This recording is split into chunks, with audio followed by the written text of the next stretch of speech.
السلام عليكم ورحمة الله وبركاته. وعليكم السلام. الحمد لله. الحمد لله الذي جعل الشمس والقمر بحسبان والنجم والشجر يسجدان وفضل زمانا على زمان كما فضل مكانا على مكان وإنسانا على إنسان ونشهد أن لا إله إلا الله وحده لا شريك له ونشهد أن سيدنا وسندنا وحبيبنا ومولانا محمدا عبده ورسوله صلى الله تعالى عليه وعلى آله وأصحابه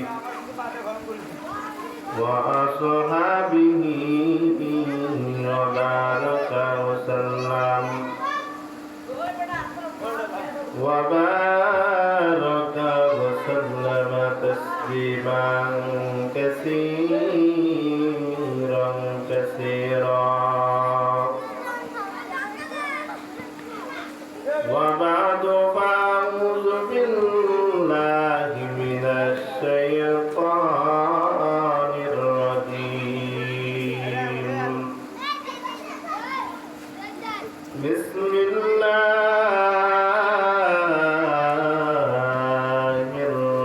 الرحمن الرحيم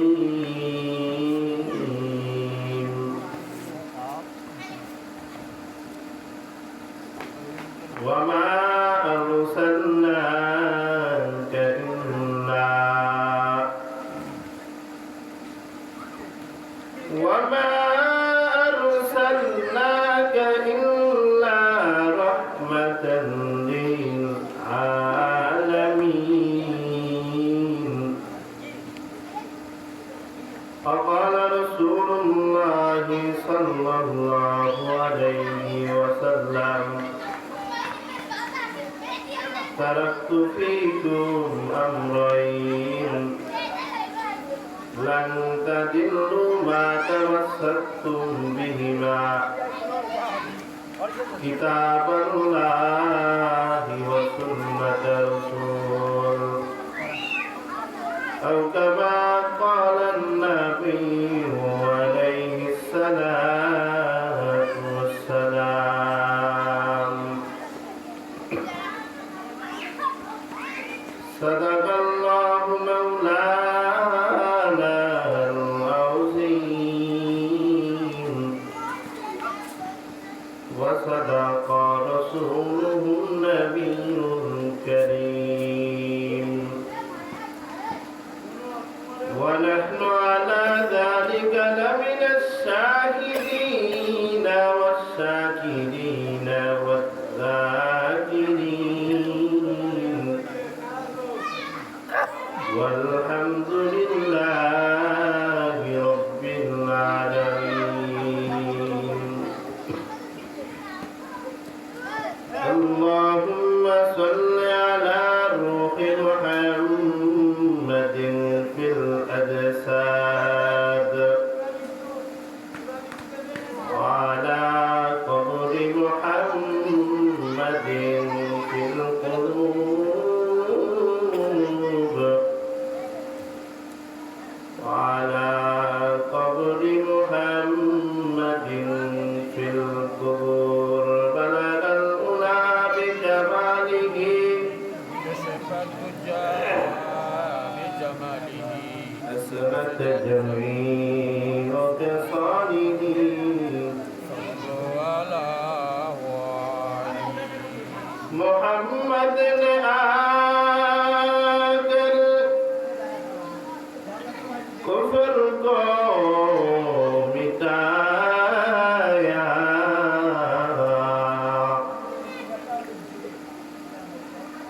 कुफ्र को मिटाकर सदाकत बताया बलगल गुलाब कमालिही كشف الدجى بجماله حسنت جميع خصاله صلوا على والي यही हम सब मुसाफिर हैं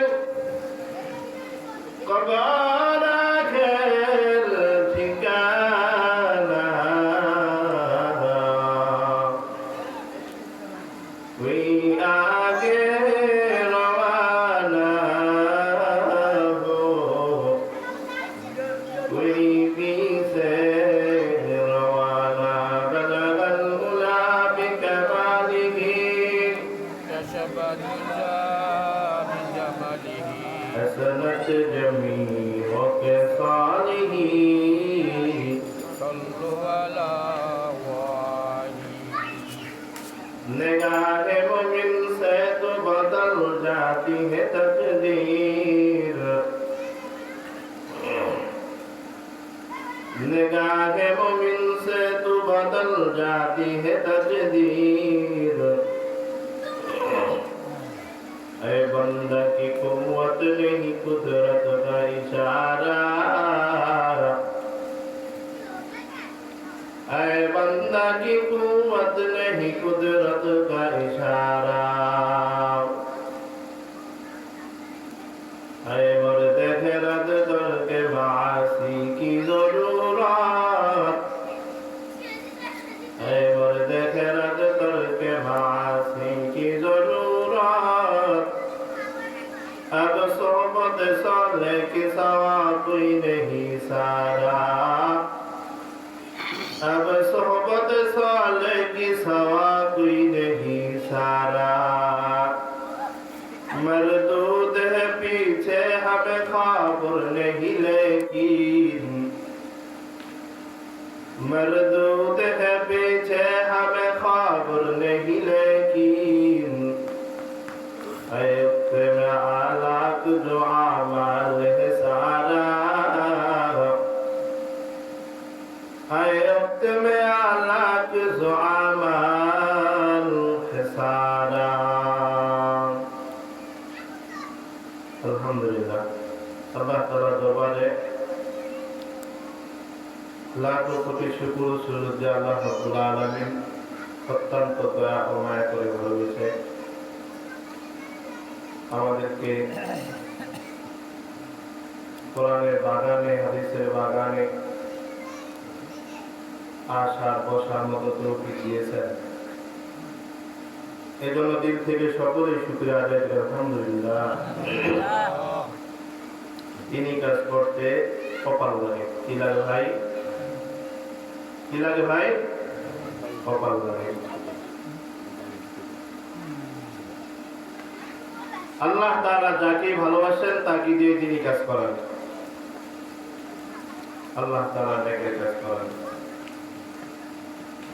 এইজন্য আল্লাহ তাআলা আপনাদেরকে ভালোবাসেন বিদায় নেক কাজে আসার বসার টিকিট দিয়েছেন বিদায় আপনি আসতে পারছেন আপনার কি গায়ে জোর আছে কে আছে আপনাদেরকে अल्लाह अल्लाह क्या मुबारक नाम है अल्लाह अल्लाह आशिकों का काम है अल्लाह अल्लाह तू मेरा माबूद है अल्लाह अल्लाह तू मेरा माशूक है এখন যে আমি বললাম সকলে মিলে একবার সুবহানাল্লাহ শুকর আদায় করি আপনারা আপনাদের জবাব দিয়া একবার বললেন সুবহানাল্লাহ। এই সুবহানাল্লাহ বলার দ্বারা আল্লাহ রাব্বুল আলামিন আপনাকে আমাকে 100 নেক দান করেছেন। সুবহানাল্লাহ। এখন বলছেন এখন 100 নেক। শুধু তাই না, একবার সুবহানাল্লাহ বিনিময়ে আল্লাহ সুবহানাহু ওয়া তাআলা জান্নাতের মধ্যে এমন একটা ফলের বাগান তৈরি করে দেয়, এত বিশাল বড় ফলের বাগান, দ্রুতগামী ঘোড়া যদি 500 বছর পর্যন্ত দৌড়ায়, ওই গাছের এক মাথা থেকে অপর মাথাও গিয়ে শেষ করতে পারবে না। এই জন্য মুসলমান কেন দামি? কারণ মুসলমান সর্বক্ষণ সুবহানাল্লাহি ওয়া বিহামদিহি সুবহানাল্লাহিল আযীম সুবহানাল্লাহি ওয়ালহামদুলিল্লাহি ওয়া লা ইলাহা ইল্লাল্লাহু আল্লাহু আকবার। কারণ মুসলমান সুবহানাল্লাহ যখন উচ্চারণ করে, সুবহানাল্লাহ মানে পবিত্র, এই পবিত্র একমাত্র আল্লাহ।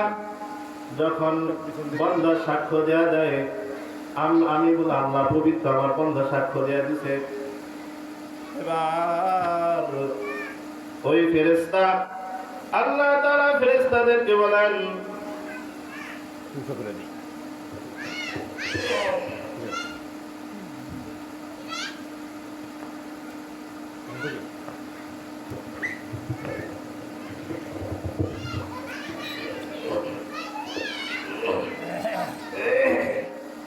এবার আল্লাহ তাআলা বলেন, ও ফেরেশতা তোমরা সাক্ষী থাকো, তোমরা সাক্ষী থাকো, যেই বান্দা বলছে এই কোরআনের মধ্যে চাইছা ফকিরহাট বাজার সংলগ্ন হাবিবুর রহমান ফকিরহাট সংলগ্ন দারুল ফুরকান মাদ্রাসার ময়দানে আয়েশা বান্দা যে বলল সুবহানাল্লাহ, আমি আল্লাহ বলে পবিত্র, ও ফেরেশতা তোমরা সাক্ষী থাকো, আমি আল্লাহ ওদের জীবনের সমস্ত গুনাহ মাফ করে দিলাম। এই জন্য সুবহানাল্লাহ মানে কি? পবিত্র। যেন বান্দা যখন সাক্ষ্য দেয় আমার রব আল্লাহ, আমাকে খাওয়ায় আল্লাহ, পালে আল্লাহ, তখন আল্লাহ তাআলার কুদরতি অন্তর ঠান্ডা হয়ে যায়। তখন আল্লাহ তাআলা আমাদের প্রতি রহম করেন, আমাদের বিপদ আপদ ঘটায় দেন। আজকে বিপদ আপদ আসে কেন জানেন? শুধু আমাদের গুনার কারণে, নারীদের বেপরদার কারণে। আজকে নারীদের অবস্থা দেখেন, নারীরা হাটে বাজারে যেভাবে চলাফেরা করে, বাজারে গেলে নারীদের জন্য মার্কেটে ঢুকে যায় না। আমাদের বাপদাদারা মনে ছিল যে নারীরা বাজারে যেত না, পুরুষদের শর্মে, পুরুষ আছে। আর এখন পুরুষ যায় না, যে নারীরা আছে। ঠিক না ভাই? ঠিক। এজন্য শহরে বাজারে দেখো নারীদের ঢল, পর্দাবিহীন তারা করে ঝলমল। ঠিক নেই? অন্যকে তার দিকে আসে কি বানাই, দেশটা যে দেশ নারীর বেপরদায়, সবার মুখে কি আওয়াজ হায় হায় হায়। ইবলিসে আজম বাংলাদেশে আগমন হয়েছে নারীর বেশে, দলে দলে নিয়া নারী মেলা মিলাই, পার্কে বসিয়া ওরা মেলা মিলাই, দেশটা যে ধ্বংসে নারীর বিপর্দায়। ঠিক কিনা জোরে বলেন? আজকে মুসলমানদের মধ্যে নারীরা যেভাবে চলাফেরা করে, রাস্তাঘাটে, দোকানপাটে, হাটে বাজারে নারীদের সংগ্রাম, নারীদের গায়ে দায়ে, নারীরা যেরকম লাগে যেন গায়ে উপরে পরে, ঠিক না? নারীদের কারণে হাঁটা যায় না। এই জন্য পর্দার মাদেরকে বলবো, বোনদেরকে বলবো, আপনাদের অনেক সম্মান আল্লাহ দান করেছেন, আপনাদের অনেক সম্মান আল্লাহ দান করেছেন। আল্লাহ নবী আপনাদেরকে অনেক সম্মান দান করেছেন, আপনাদেরকে আল্লাহ রসুল অনেক মহব্বত করেন। ও মা, আপনাদের কারণে তুমি আজকে ধ্বংস হয়ে যাইতেছে। আপনার জন্য যে জান্নাত বানাইছেন আল্লাহ, ওই জান্নাত নিজে নিজে ধ্বংস করতেছেন। ও মাই, দুনিয়াতে তো থাকার জায়গা না থাকতেও পারবো না। অতএব আল্লাহর হুকুম মাইনা চলবেন, আল্লাহ রসুলের তরিকা মতো হুকুম মতো মাইনা চলবেন, স্বামীদের খেদমত করবেন, ছেলে সন্তানদেরকে সুশিক্ষা শিক্ষিত করবেন, পর্দায় পুষিতে থাকবেন। আল্লাহ তাআলা আপনাদেরকে আল্লাহর বানানো জান্নাত দান করবেন। এই জন্য আমি আপনাদের সামনে যে আয়াতে কারিমা তেলাওয়াত করেছি, এতে আল্লাহ তাআলা বলেন, ওয়া মা আরসালনাকা ইল্লা রাহমাতাল লিল আলামিন। হে নবী, আমি আপনাকে দুনিয়ার সমগ্র মানুষের জন্য রহমত স্বরূপ পাঠাইছি, রহমত স্বরূপ পাঠাইছি। আপনার অস্তিত্বই হলো দুনিয়ার মানুষের জন্য করুণা, শুধু জুদাস রহমাতাল লিল আলামিন। মসজিদে শুধু আমার ওই জমিন। আপনার অস্তিত্ব হলো দুনিয়ার মানুষের জন্য করুণা। এই জন্য আল্লাহ তাআলা পুরো পৃথিবীকে আমাদের জন্য নামাজের স্থান বানিয়ে দিয়েছেন। আমাদের জন্য আল্লাহ তাআলা যেখানে ইচ্ছা সেখানে আপনি নামাজ পড়তে পারবেন। কাজ করতেছেন মসজিদে, আস্তে আস্তে আপনার নামাজের সময় চলে এসেছে, তিনজন আছে, তিনজন মিলে নামাজ পড়ে নেন। আর বনি ইসরাইলদের আমলে নির্দিষ্ট নামাজের জায়গা ছিল, ওখানে ছাড়া তারা নামাজ আদায় করতে পারতো না। এই জন্য আল্লাহ তাআলা আপনার আমার নবীর উসিলা করে পুরা পৃথিবীটাকে কি করে দিচ্ছেন, নামাজের স্থান বানিয়ে দিচ্ছেন। এর নবীর আশিক উম্মতের দল সাহাবায়ে কেরাম আল্লাহ নবীর প্রতি যে ভালোবাসার সাগর তৈরি করে গেছেন, আজ পৃথিবীতে কোন নদী খুঁজে পাওয়া যায় না। হে মুসলমান, আল্লাহর গোলাম, উহুদের যুদ্ধে আল্লাহ নবী সাল্লাল্লাহু আলাইহি সাল্লাম যখন দান মুবারক শহীদ হয়ে গেলেন, এবার ইবলিস শয়তান এরকম বাবা আওয়াজ ছড়ায় দিচ্ছে, আল্লাহর নবী নাই। হযরত হানজালা বিবাহ করছেন, বিবাহ করার পর হযরত হানজালা বাসর করছেন, বাসর করার পর এবার যখন ফরজ গোসলে যাবেন, এমন সময় কে যেন বলতেছে, নবী নাই। নবী বলে ইন্তেকাল হয়ে গেছে, নবী দুনিয়াতে নাই। হঠাৎ হানজালা ডাকতে বলে, বিবি আমাকে বিদায় দাও। কে যেন বলছে, আমার নবী নাই। ও বিবি আমার, আমাকে তুমি বিদায় দিয়ে দাও। এবার কেমন একটা বিবি, একদিন বাসর করার পর এবার যখন স্বামী তার থেকে অনুমতি নিছেন, সে তো না করতে পারতেন যে যাইও না, আমাদের জীবন তো অনেক বড়, আমাদের দাম্পত্য জীবন মাত্র শুরু হয়েছে, তুমি যেও না। কিন্তু যখন বলছেন, ও বিবি আমার, আমাকে তুমি বিদায় দেয়া দাও, সঙ্গে সঙ্গে স্ত্রী বিদায় দেয়া দিলেন।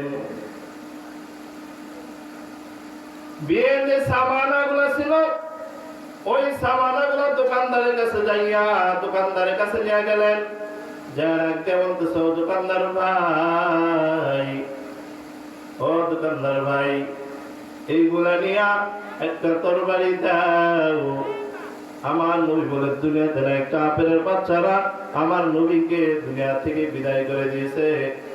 আমার নবী যেখানে নাই, আমি হানজালাও থাকতে রাজি না, কারণ আমি নবীর বড় আশিক। যে নবীর কারণে ইসলাম গ্রহণ করেছি, যে নবীর কারণে, যে নবীকে দেখলে মন শান্তি পাইত, যে নবীকে দেখলে এক সপ্তাহ ক্ষুধাও নিবারণ হয়ে যেত। আজ বলে নবী নাই, নবী নাই, আমি হানজালাও, যেহেতু নবী নাই আমি হানজালাও থাকবো না। এবার হযরত হানজালা দোকানদার থেকে তরবারি নিয়ে উহুদের ময়দানে চলে গেলেন। তীব্র শক্তিতে কয়েকজন কাফেরদেরকে হত্যা করে জাহান্নামে পাঠিয়ে দিলেন। এরপর হানজালাও শহীদ হয়ে গেলেন।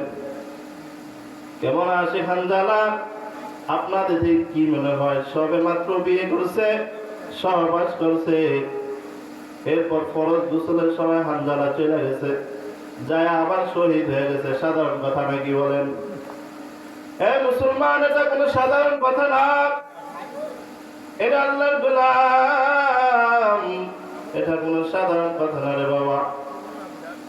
আল্লাহ নবী যখন শহীদ হয়ে গেলেন, আল্লাহ নবী শুনছে শহীদ হয়ে গেছে, এমন সময় হানজালা দৌড়ে গেলেন। হানজালা যখন শহীদ হয়ে গেলেন, আল্লাহ নবী যখন যুদ্ধ শেষ হয়ে গেল, আল্লাহ নবী বলতেছে, হে সাহাবায়ে কেরাম, দেখো দেখো কারা কারা শহীদ হয়ে গেছে, সবাইকে তোমরা গোসলবিহীন দাফন করে দাও, যাতে আমার এই সাহাবায়ে কেরাম রক্ত মাখা জামা নিয়ে আল্লাহর আদালতে বুঝতে পারে। হঠাৎ মহিলা ডাক দিয়ে বলতেছে, আল্লাহর নবী, ও আল্লাহর নবী শুনেন, আমি আপনাকে একটা কথা বলতে চাই। ও নবী, আপনি হানজালাকে চিনেন নাকি? তুমি বলছেন হ্যাঁ। বলে আপনার হানজালা বিবাহ করার পর, বাসন করার পর শুনছে নবী নাই, আমার থেকে বিদায় লইয়া উহুদের ময়দানে আইসা সে শহীদ হয়ে গেছে। এবার আল্লাহর নবী ওয়াদা দিলেন, যাও দেখো আমার হানজালা কোথায়, দেখো আমার হানজালা কোথায়। এক সাহাবী, আমার হানজালা কোথায়? আল্লাহর নবী বলতেছে, ও সাহাবায়ে কেরাম, হানজালাকে তাড়াতাড়ি গোসল দাও, হানজালা তো এখনো নাপাক অবস্থায়, হানজালাকে গোসল দাও। এলহাম দাঁড়িয়ে হয়ে গেল, আওয়াজ, আল্লাহ তাআলা বলতেছে, ও নবী, হানজালাকে গোসল দিবেন না, যে হানজালা বাসন করার পর গোসলের সময় আপনার মুহাব্বতে সুইট আছে, আপনার মুহাব্বতে সুইট আছে, এই হানজালার গোসল দুনিয়ার কোনো পানি দ্বারা হবে না, দুনিয়ার কোনো পানি দ্বারা হবে না। হানজালাকে আল্লাহ তাআলা ফেরেশতাদের মাধ্যমে গোসল দেয়া দিয়েছে। আল্লাহ নবী যখন তান্তার মোবারক শহীদ হয়ে গেলেন, আল্লাহ নবী এরকম ভাবে যখন পড়ে গেলেন, কিছু সাহাবায়ে কেরাম আল্লাহ নবীকে একটা পাথরের উপরে বসাইলেন, আরে হাজিরা বলে, আল্লাহ নবীকে যে পাথরের উপরে বসাইছে, হাজিরা এখনো বলতেছে ওই পাথর থেকে এখনো পর্যন্ত মিশকের গ্রাম, এখনো পর্যন্ত মিশকের গ্রাম। তাহলে আমাদের কি যাওয়ার ইচ্ছা আছে? আল্লাহ তাআলা আমাদের সকলকে কবুল করেন। মদিনা যাইতে পারলাম না, মদিনা দেখতে পারলাম না, মদিনা যাইতে পারলাম না, আমি অসহায় তাই এত দূরে রই, শুধু সালাম জানাই, মদিনা যাইতে পারলাম না, মদিনা দেখিতে পারলাম না মদিনা, যাইতে পারলাম না। মদিনা নাম কত সুন্দর, মদিনা কেড়েছে অন্তর। সেই মদিনার পথের ধুলি আমি মাখতে পারলাম না মদিনা, যাইতে পারলাম না মদিনা, দেখতে পারলাম না।